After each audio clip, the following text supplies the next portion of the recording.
Hands Off My Podcast is a proud member of Darkcast Network, presenting the brightest of indie podcasts.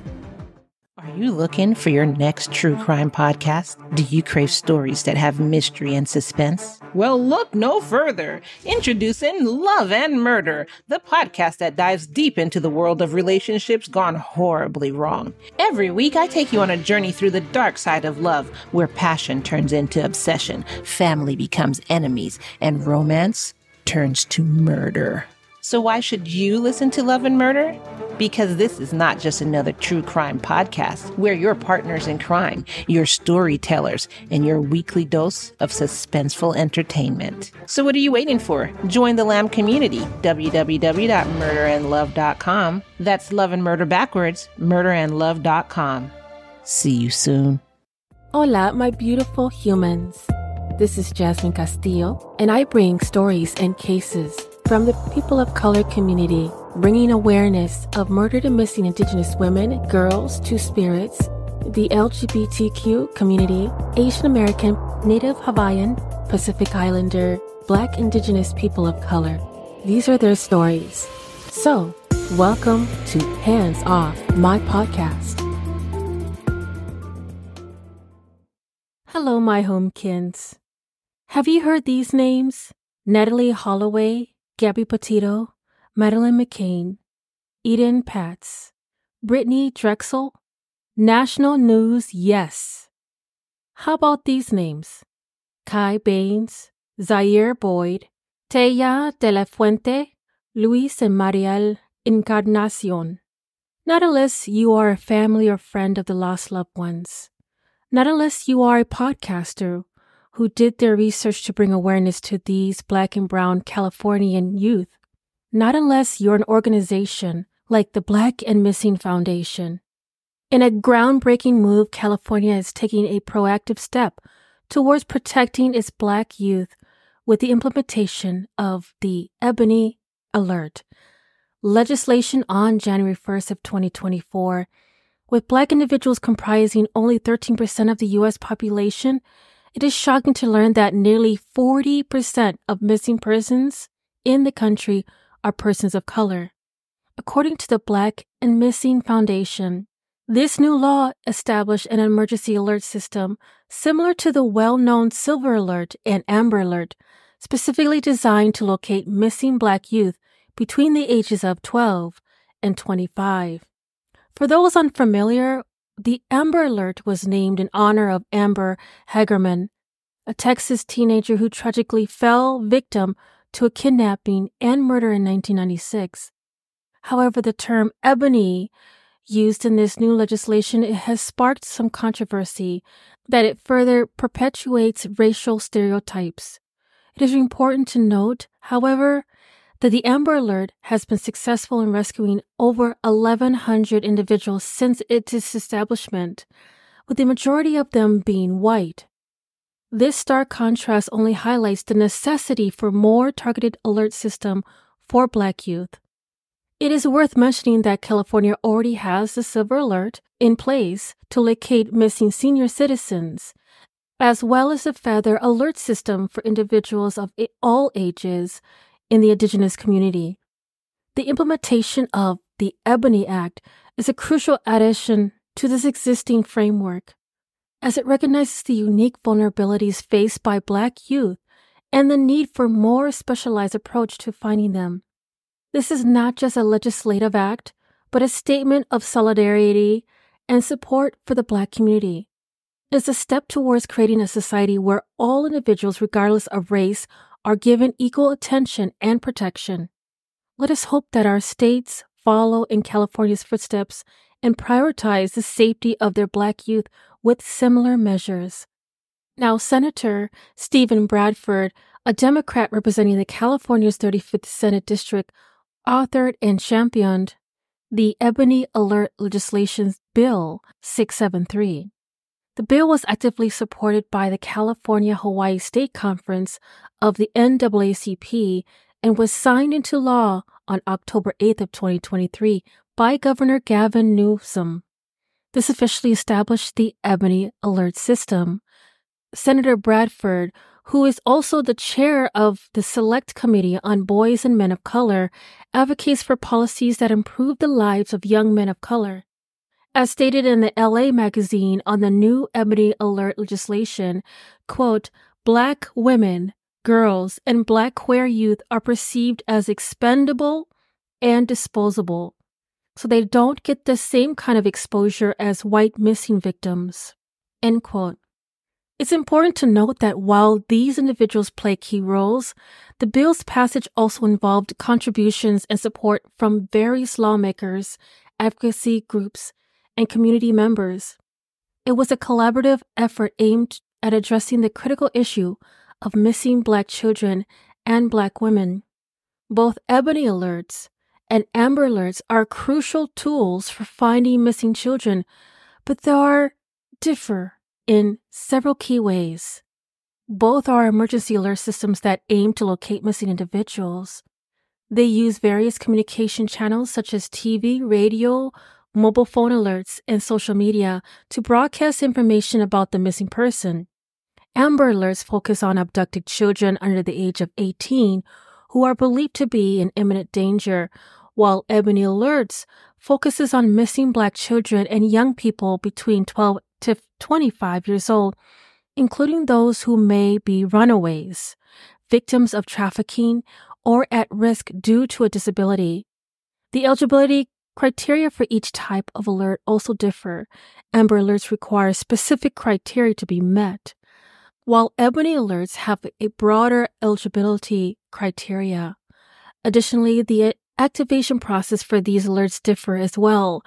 Amber Alerts are activated by the law enforcement agencies based on specific criteria, while Ebony Alerts can be requested by law enforcement or community organizations with final approval from the law enforcement. Information provided in these alerts also varies. The Amber Alerts typically include details about the child's appearance and the last known location, as well as information about the abductor, while the Ebony Alerts may provide additional information about circumstances surrounding the disappearance and potential risk factors. Overall, Amber Alert is designed for urgent situations where a child is in immediate danger, while Ebony Alert aims to address racial disparities in the missing cases and bring more attention to missing Black children and young people who may not meet traditional Amber Alert criteria. Both Amber Alerts and Ebony Alerts play a crucial role in finding missing children and rely on the public cooperation to be effective. Understanding the difference between them can help you better interpret the information provided and take appropriate action if you encounter an alert. A missing child is a missing child. This shit is unfucking true. I never heard an Amber Alert and thought to disregard it based on that child race. When will these radicals realize fighting racism with racism is not the answer? Amber Alert system discriminated against children of color. I find it interesting how the fight against segregation was so Blatant important racism. to MLK, yet these liberals have convinced this A community state that law that segregation discriminates is by way race now. would violate the Civil Rights Act, if not the U.S. Everyone will Constitution. know what alerts to ignore. What are these people playing at? The Ebony was created to address the issue of missing Black children and young people receiving less media coverage and being excluded from the Amber Alerts. While some critics fear it could lead to racial profiling, supporters argue that the benefits of finding missing children outweigh any potential risks. Currently, there are already 2 existing alert systems in California. Like I mentioned, the Feather Alert for missing Indigenous persons and the Silver Alert for elderly or cognitively impaired individuals. However, despite these systems being successful in locating 90% of missing children over the past 2 decades, there is still a lack of representation and attention given to missing people of color. Now, in 2022, 214,582 people of color were reported missing, and out of those, 153,374 were under the age of 18. It also mentions that minority children who go missing are often classified as runaways and do not receive the same attention or alerts as their counterparts. This is especially true for young African Americans who may be labeled as prostitutes instead of victims of sex trafficking by law enforcement. The alarming rate at which people of color are disappearing in California and highlights the cases like Ariana Fitz, a young girl who went missing for 7 years after her mother was murdered. The organization behind the statement hopes that other states will follow California's example by implementing an Ebony alert system to prioritize finding people of color. The goal is to bring a justice and peace to families searching for their loved ones, regardless of race or socioeconomic status. You may be asking, is the Ebony Alert effective? The Ebony Alert system in California has already successfully located a missing teenager. On June 9th, a teenager in Southern California who was missing for days was located after officials issued the state's first Ebony Alert, issued by the California Highway Patrol, led to the safe recovery of a missing teen in Los Angeles. The Long Beach Police Department requested an alert for the 17-year-old girl who was found safe and unharmed in the Ontario area after meeting the criteria for an Ebony Alert. And another Ebony Alert went out to the community on January 17, 2024. Zahira Boydston is currently missing. Since January 17, around 1:45 p.m., Zahira is a 16-year-old girl that went missing in the South Bay area of Los Angeles. The LAPD has identified her as a critically missing person, and her family is desperately searching for her. Zahira was last seen near Sepulveda Boulevard and Century Boulevard in the Westchester neighborhood around 1:45 p.m. on Wednesday. She is described as a black female with black hair and brown eyes, standing at 5 feet 2 inches tall and weighing around 200 pounds. She was last seen wearing a gray hoodie, black pants, and maybe wearing eyeglasses. According to loved ones, Boydston has a diminished mental capacity, which adds to their concerns for her well-being. Her family has not heard from her since she went missing. We are asking for your help, my dear homekins. If you have any information on Zahira's whereabouts or if you have seen her recently, please contact LAPD's Pacific Juvenile Detectives at 310-482-6366. The public can also call the LAPD at 1-877-527-3247. Anonymous tips can be provided to the LA Regional Crime Stoppers at 1-800-222-8477 or online at lacrimestoppers.org.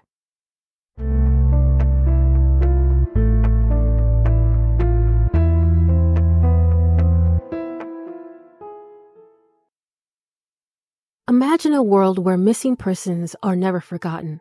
A world where families have support and advocacy they need to find their loved ones. Welcome to National Missing Persons Day on February 3rd, 2024. Join us in San Antonio, Texas, sponsored by Search and Support San Antonio and many, many others, as we unite to raise awareness and support one another. This special day is dedicated to displaying the cases of missing persons, unsolved crime cases, as well as cold cases, keeping their names and stories in the public. Families and attendees will have the opportunity to connect with one another and share the experience to find solace in a community that understands. Hi, my name is Jasmine Castillo, and I will be present in the National Missing Persons Day event, providing on-the-spot podcast interviews, offering support to both the families and the public. I am honored to be part of this event, and I invite you to join me. National Missing Persons Day event is not just about raising awareness. It's about taking action. By attending, you become an advocate for these families, sharing their stories and helping to bring lost loved ones home. So mark your calendars for February 3rd, 2024, between 2 p.m. and 6 p.m. Central Standard Time at the American Red Cross located on 3642 East Houston Street, San Antonio, Texas. Let's honor those who are missing and build a stronger, more compassionate community, because every single missing person deserves to be found. For more information, please visit the websites or contact me at 903-883-6103 or email handsofmypodcast@gmail.com. See you there.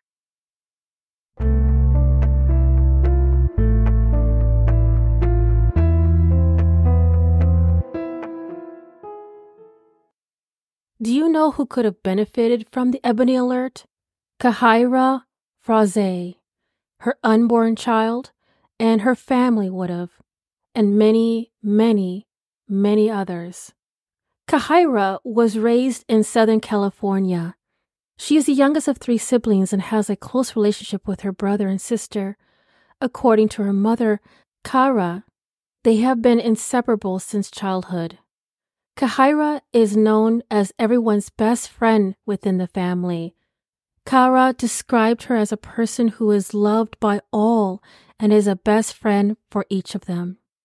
Describing her daughter, Cara said that Cajairah is a loving, kind, and genuine person. She has all the qualities of a great mother. When Cajairah found out about her pregnancy, she was both excited and shocked. Cara recalled how her daughter couldn't believe the idea of a baby growing inside of her. Cajairah's due date was March 29th of 2023, and she was expecting a baby boy. Cajairah Fraise, 22 years old from Moreno Valley, was about 35 weeks pregnant when she was reported missing on February 23rd, 2023. She was last seen around 10:39 p.m. in the area of Beaumont Avenue and 1st Street. However, she wasn't put into NamUs until April 21st of 2023. A whole month went by without help from the law enforcement. The search for Cajairah continues as she has been missing for almost a year in Beaumont.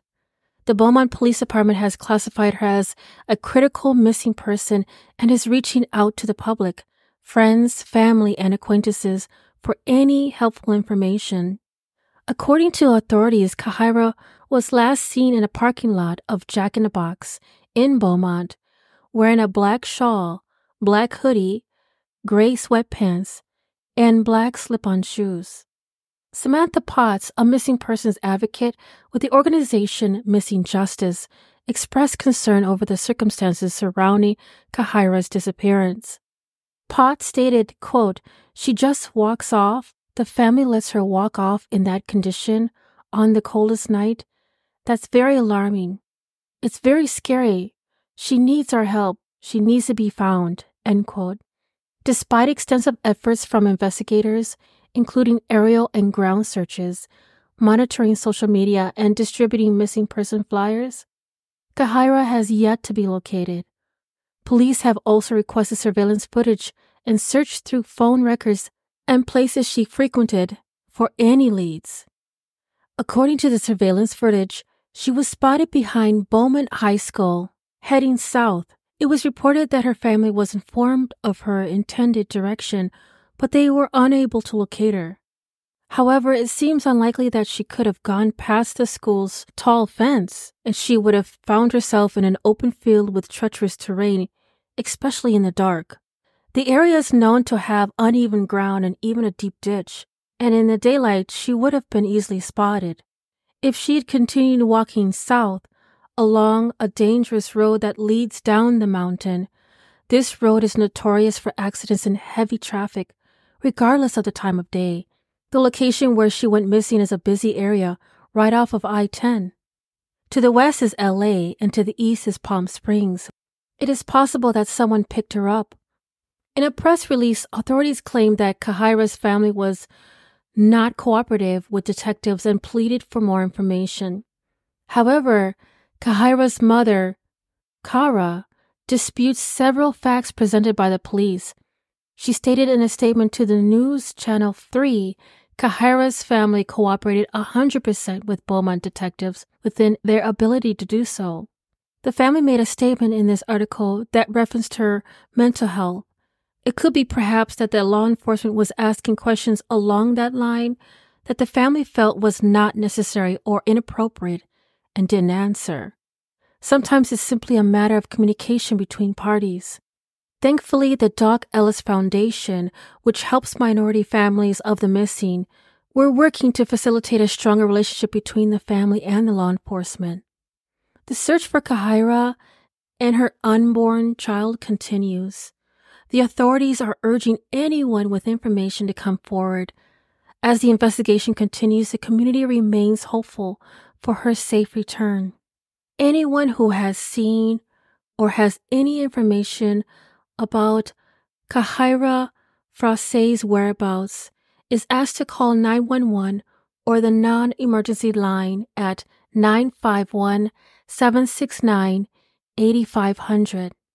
While Amber Alerts are rare and their effectiveness is unclear, they are even less likely to be used for Black children.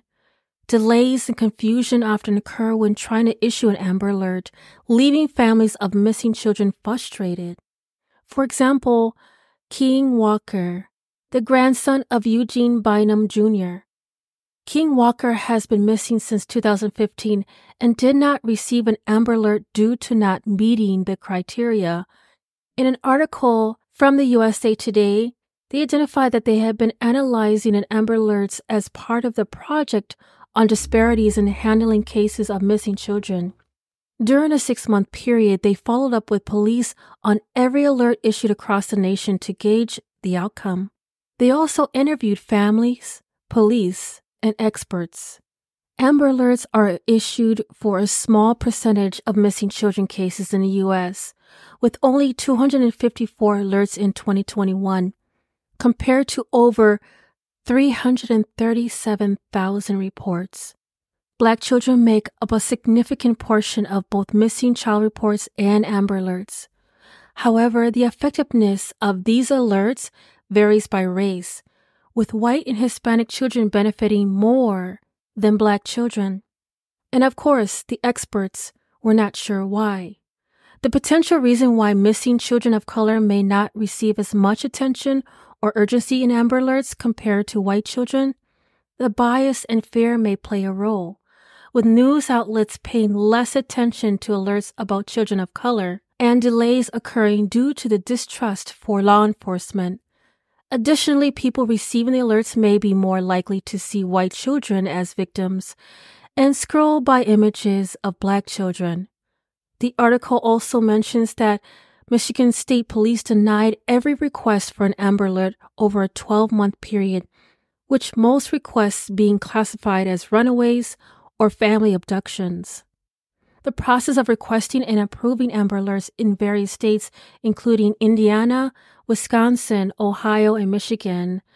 And according to the records gathered by the USA Today, many local requests for Amber Alerts were turned down by state authorities. In Indiana, only 52% of requests were approved over a period of 5 years. The most common reason for rejections was that the child had already been located before the alert could be activated. Similar patterns were seen in other states such as Wisconsin at a 28% approval rate, and Ohio, 61% approval rate. In Michigan, from the January 2017 to June of 2022, there were 86 requests of Amber Alerts, but only 19, which is 22%, were approved by the state coordinator. In an earlier statement, Senator Stephen Bradford expressed his appreciation for the use of the notification tool by law enforcement.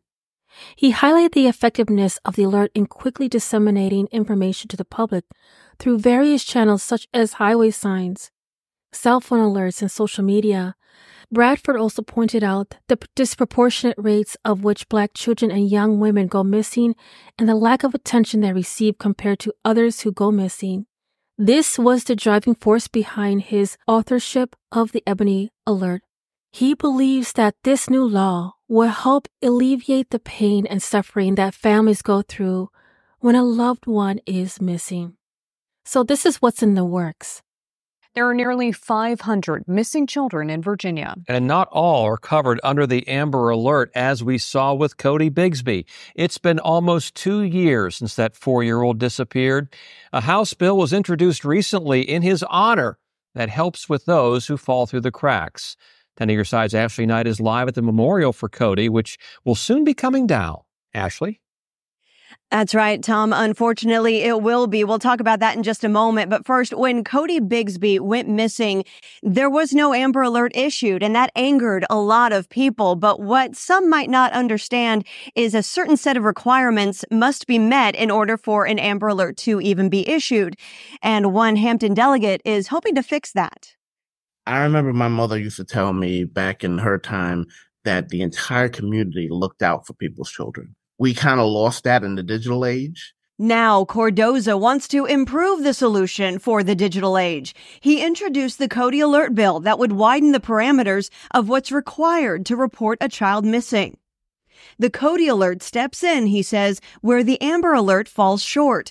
For instance, an Amber Alert commonly deals with people witnessing the abduction of a child. This one can pretty much cover every missing child but runaways.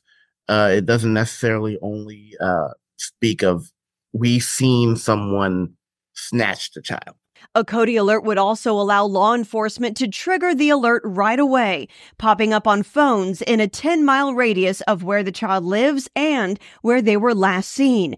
Plus, every 10 minutes after that, the alert would be updated to include a larger radius, making the alert, Cardoza says, much more effective. That's the whole thing. We're trying to save some children's lives, get them back home with their families, make sure everyone goes home every day. Now, this same bill was introduced in the Senate by Senator Danny Diggs. It passed 40-0, so now Cardoza hopes they can vote on it soon. If they pass it, the governor signs off. It could be law as soon as July 1st. Now, here is where you can help. California remains the only state to have officially implemented an Ebony alert system. However, several other states are considering similar legislations to address the issue of missing Black children and young people. These states include Maryland, New York, Illinois, Pennsylvania, Georgia, Missouri, Virginia, and Texas. Some have active bills in progress while others are still discussing and considering the implementation of an Ebony alert system. These are just a few examples, and the landscape of states considering Ebony alert legislation is constantly evolving. While no other state has implemented the system yet, the growing momentum across the country shows a strong focus on addressing the disparities in missing person cases and prioritizing the safety of Black children and young people. It is important to stay updated on developments in your own state and to voice your support for Ebony alert legislations, knowing it will be beneficial in your community. If you enjoy our show, please rate us on Apple or Spotify. And be sure to come back and listen to us every other Thursday. Until then, this is Jasmine Castillo. We are Voiceless No More. Proud member of Darkcast Network, Uncovered.com, Transdo Task Force, Crime Survivors for Safety and Justice, and partner with Search and Support San Antonio and Seasons of Justice.